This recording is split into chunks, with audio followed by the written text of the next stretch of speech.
गेल्या विधानसभेमध्ये महायुतीला जे भरघोस यश मिळालंय त्या यशामागचं कारण आहे की तुमची असलेली एकता आणि जनतेने दिलेला प्रतिसाद.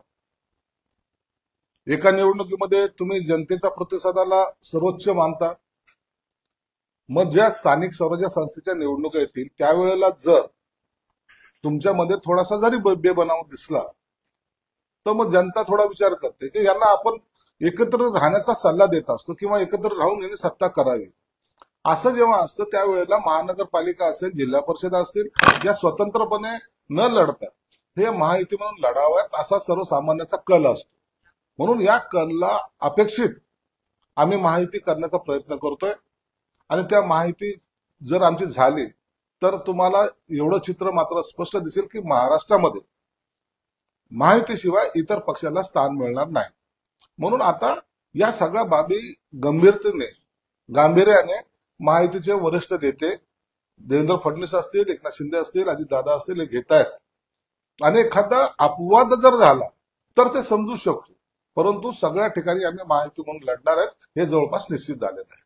शहरातला एक प्रश्न आहे की काल पोलीस आयुक्तांची पण भेट आणि ते 5.5 किलो सोनं नाही तर जास्त गेलंय अशा प्रकारची माहिती तुमच्याकडे आहे. नेमकं किती गेलंय आणि काय वस्तुस्थिती होती? हे बघा, आता मी मुळामध्ये ज्याच्या घरावर दरोडा पडलाय त्यांना सुद्धा बोलवलेलं आहे. थोड्या वेळात ते माझ्याकडे येतील. वस्तुस्थिती काय आहे? कधी काळी असं होतं की आपण एखादी वस्तू विकत घेतो, प्रत्येक गोष्टीची पावती नसते किंवा प्रत्येक गोष्टी पावतीने घेतल्या जात नाही. मग असं एक्स्ट्रा सोनं आहे का, तर त्याचा खुलासा सुद्धा ते स्वतः लड्डा म्हणून जे आहेत ते माझ्याकडे करणार आहेत.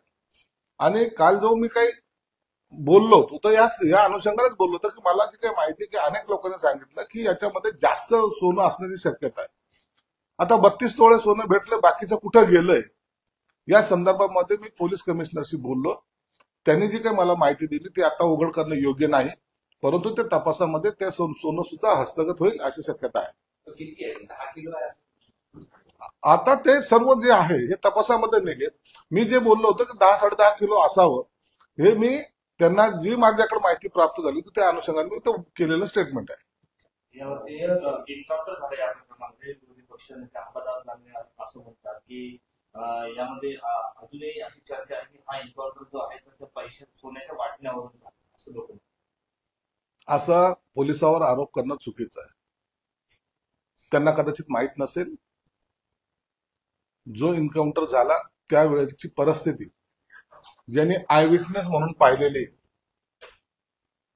जो वारला गेलेला आहे खोतकर, त्याच्या गाडीमध्ये आणखीन एक जण होतं, त्याचं नाव मी उघड करणार नाही. ते आता सीआयडीच्या ताब्यात आहेत आणि ते सर्व जर पोलिसाला एन्काउंटर करायचं असतं तर दोघांचाही केला असता. त्यांनी पुरावा सोडला नसता आणि म्हणून ते आता सीआयडीच्या ताब्यात आहेत. सीआयडी त्याची चौकशी करते आणि या चौकशीमध्ये सर्व निष्पन्न होईल. नाही नाही नाही, आता तुम्ही जर म्हणता ती मैत्रीणच होती आणि त्याला सीआयडीने ताब्यात घेतले. राज्य सरकारची खर्चाला कापडी पुन्हा सुरू झालंय. पुरवणी मागण्यांमध्ये राज्य सरकारने सांगितलं फक्त गरजेपुरताच निधी मिळणार आहे. लाडकी बहीण योजनेसाठी पुन्हा काटकसर सुरू झालेली आहे.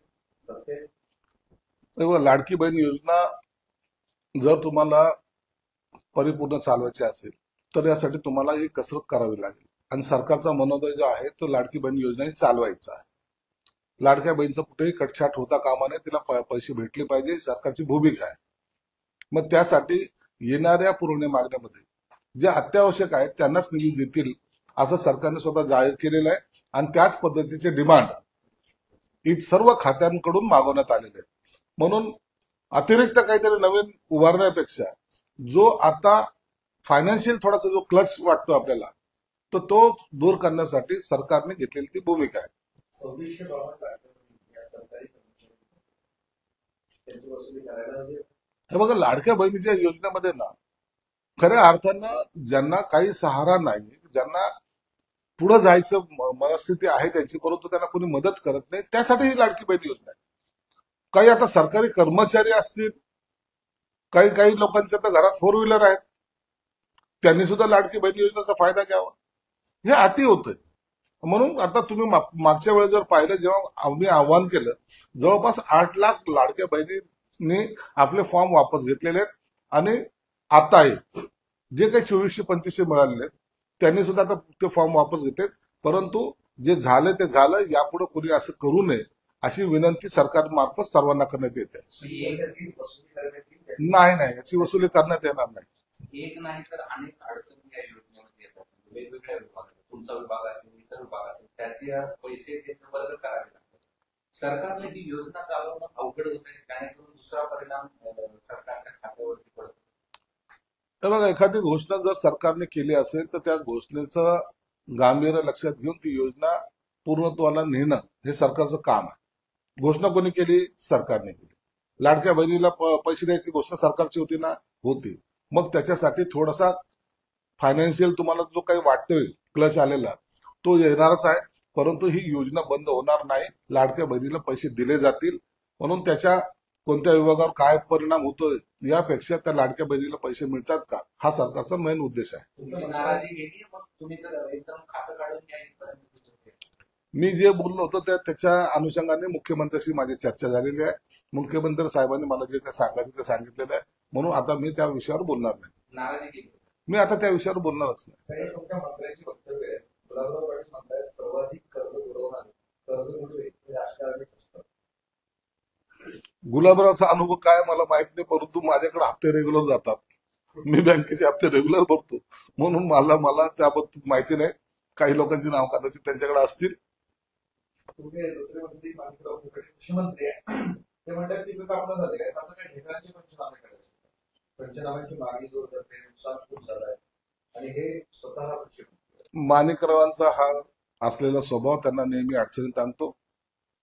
मित्रत्वाचा म्हणून मी त्यांना सुद्धा सल्ला दिला होता की तुम्ही उगाच एखादं वक्तव्य करून आपल्या अंगावर घेऊन जाऊ नका. ते त्यांनी मान्य केलं होतं. परंतु स्वभावाला तर औषध नाही म्हणतात, त्या पद्धतीने माणिकराव बोलतात.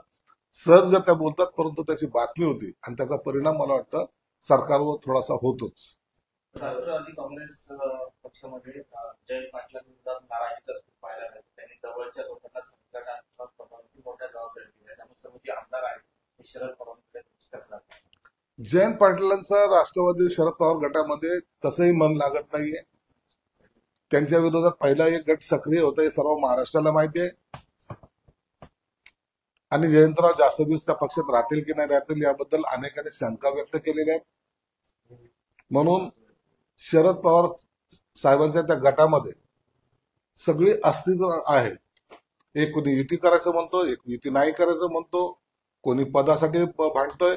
आणि म्हणून त्या पक्षामध्ये आता इतका गोंधळ माजलेला आहे. कदाचित लवकर जर निर्णय झाला नाही तर तो पक्ष फुटायच्या मार्गावर आहे. नरकातला स्वर्ग जे पुस्तक आहे ते पुस्तक आता संजय राऊत यांनी एकनाथ शिंदेना पाठवले, राष्ट्रपतींना पाठवले, मुख्यमंत्र्यांनाही पाठवलंय, अनेकांना पाठवलंय आणि वाचण्याची विनंती करतात.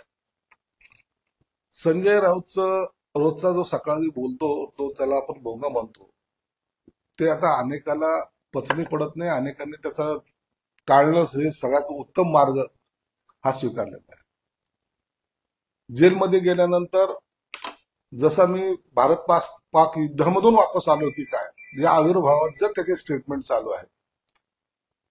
भ्रष्टाचाराच्या आरोपमध्ये आतमध्ये गेले होते, परंतु आता जे स्टेटमेंट चालू आहे की त्यांना वाटतं की मी कोणत्या तरी स्वातंत्र्याची लढाई लढून आलो काय. आणि म्हणून त्याने जे लिहिलेलं बकवास पुस्तक आहे ते पुस्तक ना विक्री होत ना त्याला कोणी विकत घेत. आता नरकातून स्वर्गाकडे जायची वाट त्यांना त्या ठिकाणी सापडलेली आहे आणि त्या वाटेवर कोणी जायची मनस्थितीत नाही. म्हणून ते आता विनंती करतायत की माझं पुस्तक तरी वाचा, एवढी तरी कृपा करा की मी जे काही मेहनत घेतलेली पुस्तक लिहिण्यामध्ये त्याचा कुठंतरी चीज होऊ द्या. आणि पुन्हा त्या अशा पत्र लिहिण्याने त्यांना असं वाटतं की माझा खप वाढेल, पण तो असा खप वाढत नसतो. जे चूक आहे ते चूक आहे. तर दोन्ही पवार एकत्र अजित पवार आणि शरद पवार, सुनील तटकरे आणि प्रफुल्ल पटेल यांचा विरोध आहे असं संजय राऊत सांगतात. ह्या माणसाचा हा डोक्यावर पडलेला माणूस आहे. संजय राऊत हा डोक्यावर पडलेला माणूस आहे. कधी काय बोलल ना त्याचा काही भरोसा नाही. आणि म्हणून आम्ही कोणी सिरियस घेत नाही त्यांना. आता त्यांच्या पक्षामध्ये काय चाललंय हा कशाला वाकून पाहतोय. उभटामध्ये काय चाललंय ते सांगणार. परंतु इतरांच्या खोड्या काढणे किंवा त्यांच्या घरात जाऊन डोकवणे हा संजय राऊतचा आता स्वभाव झालेला आहे. आणि म्हणून त्याच्या स्टेटमेंटला महाराष्ट्रातला राजकारणातला कोणताही व्यक्ती त्यांनी बोललं म्हणजे नेमकं त्याचा विरोध होणार हे गृहीत धरून चालतो. हे संजय राऊत सुप्रिया सुळे भाजपसोबत जाण्याची काहींना तहान लागली आहे, पण तहान लागली म्हणून कुणी बेकार असं पाणी पितं. सुप्रिया सुळे सुप्रिया सुळेंना असं बोलणं, पुन्हा सुप्रिया सुळेची तारीफ करणं, शरद पवार साहेबांच्या हस्ते त्या पुस्तकाचं विमोचन करून घेणं, जेव्हा जेव्हा त्याला स्वतःच्या साठी काही करावंसं वाटलं त्या टायमाला त्यांच्या पायावर लोटांगण घालणारा माणूस जेव्हा स्वतःच सर्व निघतं त्यानंतर त्यांनाच भुगतो, ही सर्व महाराष्ट्राला दिसतंय. म्हणून त्यांनी सुप्रिया सुळे बोललाय, यापूर्वी शरद पवार साहेबांबरोबर बोललाय. याचा हा स्थायी स्वभाव आहे आणि तो स्वभाव कोणी बदलणार नाही. म्हणून उबाठाचं जे काही वाटोळं झालंय ते ह्याच्या तोंडामुळे झालंय हे सगळं महाराष्ट्र मान्य करतो. उबाठा शिवसेना म्हणजे ठाकरेंची शिवसेना बीएमसी मुख्यालयावर मोर्चा काढणार. आदित्य ठाकरेंनी सांगितलंय की पावसाळ्यापूर्वीची कामं झाली असतात, काँक्रीट करणे सगळ्या अडचणी आहेत, तर याचा जाब विचारायला आपण बीएमसी नाही, त्याच्यासाठी नाही चालले होते. बीएमसीवर आदित्य ठाकरे मोर्चा त्याच्यासाठी काढत नाहीत. त्यांची असलेल्या ठेकेदाराला काम मिळालं नाही म्हणून त्यांचा तो आक्रोश जो आहे पर्सेंटेजचा त्याच्यासाठी ते मोर्चा काढतात. तुम्हाला काय वाटलं तर काय रस्त्यासाठी चाललेत, नाल्यासाठी चाललेत? यांना त्याच्याशी काही घेण देण नाही. 25 वर्ष ज्यांनी महानगरपालिका खड्ड्यात टाकली, ज्यांनी महानगरपालिका लुटली ते मोर्चे काढतायत.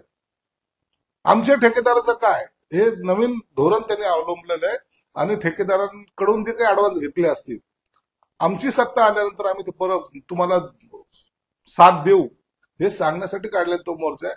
म्हणून सर्वसामान्याचं आणि त्यांचा कोणतेही संबंध त्या मोर्चाशी नाही. तुमचा जुना मित्र मागं लागतोय. ते म्हणतात त्यांनी मला सोडून दिलं त्यावेळी.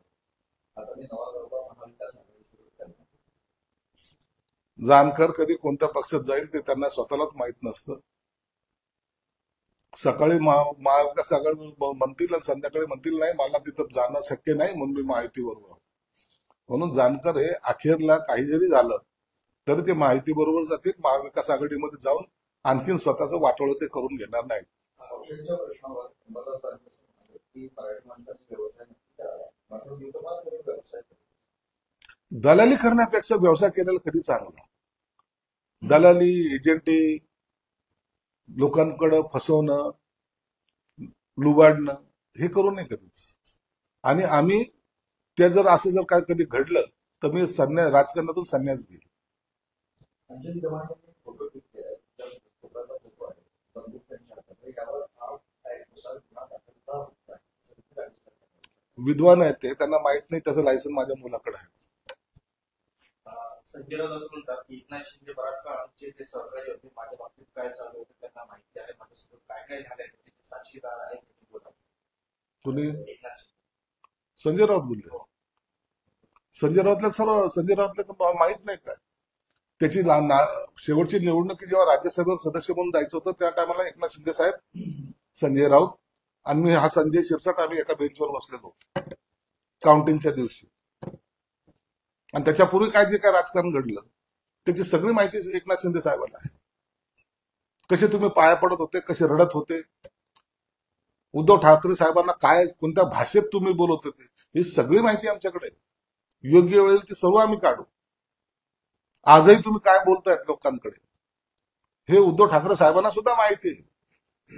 परंतु त्यांची काय मजबुरी मला माहित नाही.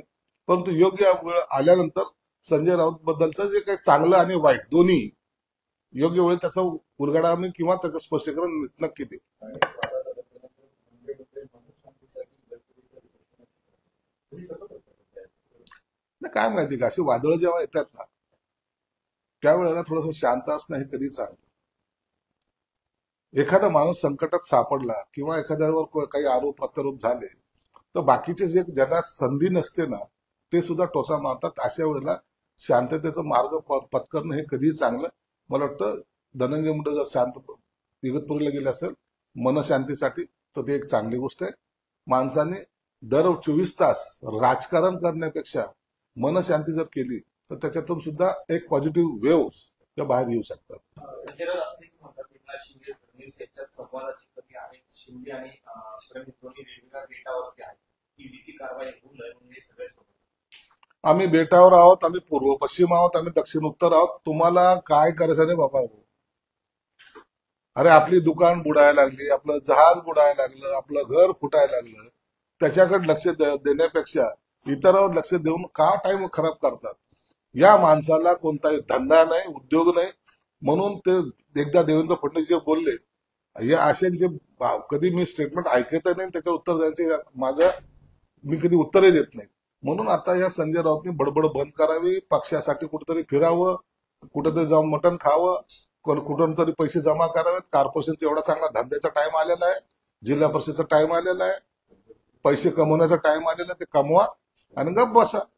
निधीवर खर्च आता गोपीचंद पडळकर त्यांच्या 2 वर्ष समाज